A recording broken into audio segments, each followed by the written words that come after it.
Baik, di sini saya akan mempraktikkan.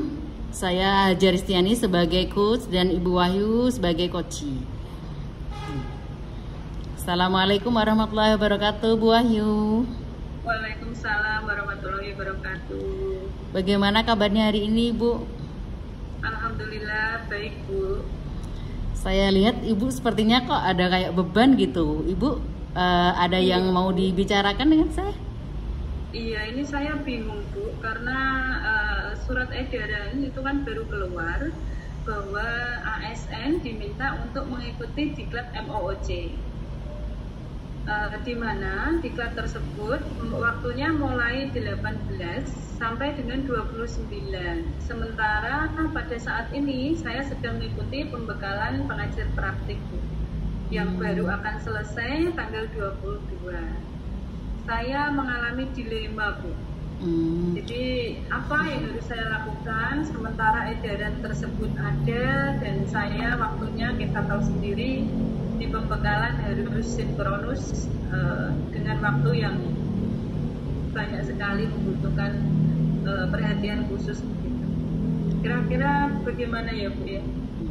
Jadi permasalahan yang Bu Wahyu hadapi saat ini adalah ketika sedang mengikuti pembekalan CPP ada surat edaran bahwa wajib mengikuti MOOC ya di tanggal yang berbenturan begitu, Ibu? Iya, betul. Kira-kira ada hambatan nggak, Ibu, kalau Ibu bisa mengikuti kedua-duanya? Ada hambatannya nggak? Hambatan apa yang Ibu hadapi? Yang saya pikirkan karena itu waktunya kan beririsan ya, Bu. Dari 18 sampai 29, sementara 18 sampai 22 itu kita harus masih mengikuti pembekalan PP. Saya takutnya nanti saya tidak bisa menyelesaikan tugas dengan baik sehingga dua-duanya kegiatan itu tidak maksimal. Baik tidak maksimal dari hasil akhir maupun tidak maksimal dari saya menyerap ilmunya begitu, Bu.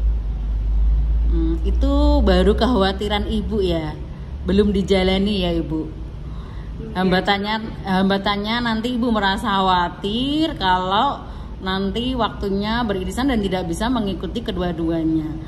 Kira-kira Ibu punya solusi enggak untuk menghadapi hambatan tersebut? Yang saya pikirkan kemarin begini, kalau dari pembekalan PP itu kan pakainya LMS, terus waktu yang memang kita tidak bisa disambi itu kan sinkronus ya, Bu. Sementara jadwal sinkronus ya kita tahu sendiri tidak langsung continue, tidak, tapi kan terpotong-potong di jam-jam tertentu. Nah, sedangkan di MOOC itu pakainya adalah belajar mandiri, jadi LMS-nya tanpa sinkronus. Hanya mungkin di awal pembukaan itu kita harus hadir di Zoom. Tapi ada kegelisahan lagi, tugasnya berarti saya double begitu. Itu yang saya dalam hati saya kepengen maju dua-duanya, tapi ya kira-kira apakah saya mampu begitu, Bu. Jadi saya itu belum yakin. Ada pandangan untuk menjalankan dua-duanya, tetapi tidak yakin begitu, Bu. Jadi ini saya harus gimana ya, Bu ya? Begini, Ibu, Pak, yang CPP itu ada kegiatan sinkronus dan asinkronus. Tapi yang MOOC itu kan asinkronus semua ya. Nah, kira-kira tadi Ibu kan khawatir. Upaya Ibu yang Ibu lakukan bagaimana supaya apabila Ibu mengikuti kedua-duanya itu bisa teratasi semua, bisa mengerjakan tugas semuanya? Saya berpikir untuk membuat irisan jadwal mungkin ya, Bu. Jadi saya mengidentifikasi LMS-nya MOOC, saya mengidentifikasi dari jadwal kita yang pembekalan PP, bagaimana tugas dan tanggung jawab yang harus kita selesaikan setiap hari, kemudian mungkin harus menggunakan 2 gadget ya, Bu, kan semuanya membutuhkan laptop. Itu juga saya harus seperti itu, berarti beli laptop lagi atau bagaimana begitu. Yang saya tangkap di sini berarti Ibu akan strateginya untuk mengatasi kedua-duanya itu Ibu akan membuat jadwal skala prioritas ya Bu. Ibu akan membuat jadwal nanti CPP yang mana yang harus dikerjakan dahulu, yang MOC bagaimana, begitu ya Ibu. Apakah strategi yang Ibu rencanakan itu kira-kira bisa mencapai tujuan Ibu? Saya belum yakin 100% karena pasti ada resiko-resiko lain. Bisa jadi MOOC-nya yang keteteran, bisa jadi CPP-nya yang keteteran. Tapi saya belum bisa berpikir alternatif lain apa kira-kira yang harus saya siapkan jika saya benar-benar menjalani itu. Apakah saya harus bekerja sama dengan teman atau bagaimana, sementara dalam waktu bersamaan saya juga mengajar, kan saya tidak stay di rumah. Jadi keyakinan saya untuk bisa menyelesaikan itu dalam hati itu, kalau istilah Jawanya atine karep tapi awake cepet, itu saya bingung. Tapi dua hal itu yang saya agak eman itu gini Bu, kan irisan waktunya itu setelah 22 kan saya masih punya sampai tanggal 29 itu 7 hari. Nah karena MOC itu asinkronus, kira-kira apakah boleh dari 18 sampai 22 itu saya tidak usah beraktivitas, kemudian tanggal 29 sampai 22 sampai 29 saya baru kejar-kejaran gitu, mengejar ketertinggalan saya selama 4 hari sebelumnya. Maka seperti itu. Jadi menurut Ibu, apakah rencana saya itu bakal berhasil nggak Bu ya? Nah, saya kembalikan lagi ke Ibu, bagaimana ukuran keberhasilan dari rencana Ibu itu bagaimana? Jadi rencana tersebut itu dikatakan berhasil apabila bagaimana Ibu? Saya katakan berhasil apabila saya lulus nilainya bagus semua, karena dua-duanya juga ada nilainya gitu. Dari solusi yang Ibu tadi, misal yang satunya nanti mengejar ketertinggalan, diamkan dulu, apakah nanti bisa itu Bu, bisa dikejar? Boleh dari pihak MOOC-nya, apakah boleh menyusul tugasnya seperti itu atau memang harus di deadline, ada deadline-nya nggak Ibu? Boleh. Jadi saya dulu pernah punya pengalaman mengikuti MOOC di platform yang sama. Itu tidak ada pantauan waktu yang harus ada due date atau apa ya, due date itu berarti tenggat waktu yang disampaikan itu harus berapa gitu, tidak ada.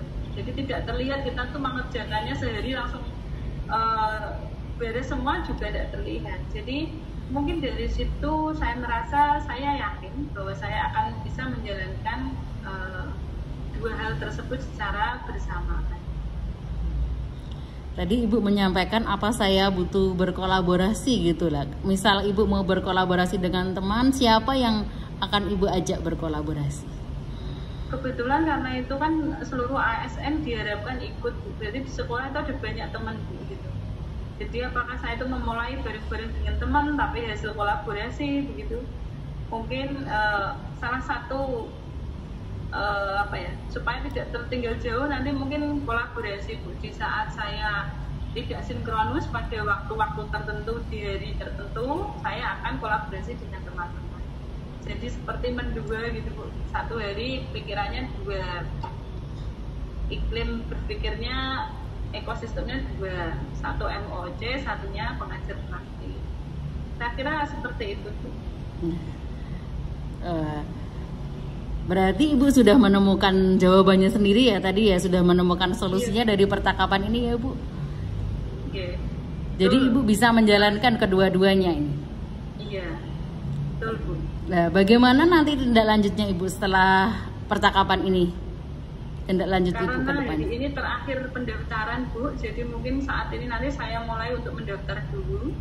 Kemudian nanti kalau yang pengajar praktik kan saya sudah tahu schedule-nya, artinya tinggal sampai dari Sabtu. Sementara yang MOOC nanti kalau aplikasinya sudah dibuka, saya dengan cepat akan melakukan identifikasi mana-mana yang harus saya selesaikan terlebih dahulu, mana-mana yang bisa nanti saya selesaikan setelah saya mengikuti pembekalan pengajar praktik selesai. Gitu. Apa yang dapat Ibu simpulkan dari percakapan hari ini, Ibu? Yang dapat saya simpulkan, Ibu tadi sudah memberikan penguatan dengan dan membangkitkan keyakinan saya bahwa saya akan bisa melalui semua itu asalkan saya merencanakannya dengan baik, memanfaatkan seluruh peluang yang ada di lingkungan saya dan potensi diri saya sendiri serta alat yang saya miliki untuk bisa membantu saya menyelesaikan dua hal tersebut secara bersamaan. Mungkin itu, Bu. Baik, terima kasih Ibu. Saya rasa sudah cukup ya percakapan kita hari ini. Ya, Bu. Terima kasih Bu Hajar atas waktu yang diberikan dan perhatian yang dicurahkan kepada saya. Ibu mau menerima kegelisahan saya, Ibu mau menguatkan saya, sehingga beban dan keraguan yang sebelumnya terlihat di pundak saya oleh Ibu bisa menjadi hilang karena tidak perlu saya merasa cemas, harus dilema melakukan dua hal tersebut, apakah ada yang satu yang saya tinggal atau bagaimana. Terima kasih Ibu, saya kira pencerahan dari Ibu dan motivasi yang menguatkan ini sangat berharga bagi pengalaman saya. Baik Bu Wahyu, semangat ya Ibu. Saya yakin Ibu pasti bisa menjalankan kedua-duanya dan Ibu akan berhasil mencapai keberhasilan yang Ibu inginkan. Amin. Terima kasih Ibu. Terima kasih. Saya mohon diri suatu saat mungkin kita bisa bertemu dalam cerita yang berbeda. Terima kasih Ibu. Assalamualaikum. Waalaikumsalam.